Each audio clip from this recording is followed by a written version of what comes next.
Hi everyone! Welcome to our channel, and today we're going to introduce to you this Ricoh MC2000, and it's an A3 multifunction printer. With the average speed of 20 pages per minute, this Ricoh MC2000 makes your workflow highly productive.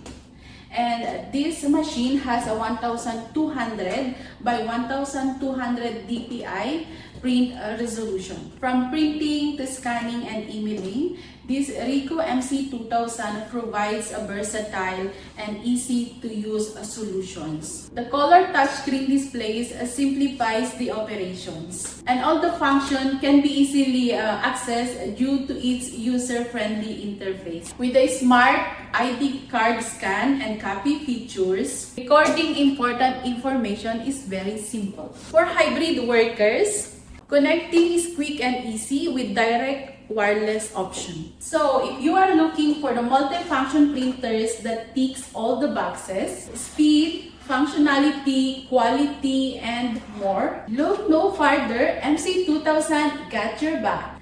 And this will be a worth investment to your office productivity. And thanks for watching. See you in the next video.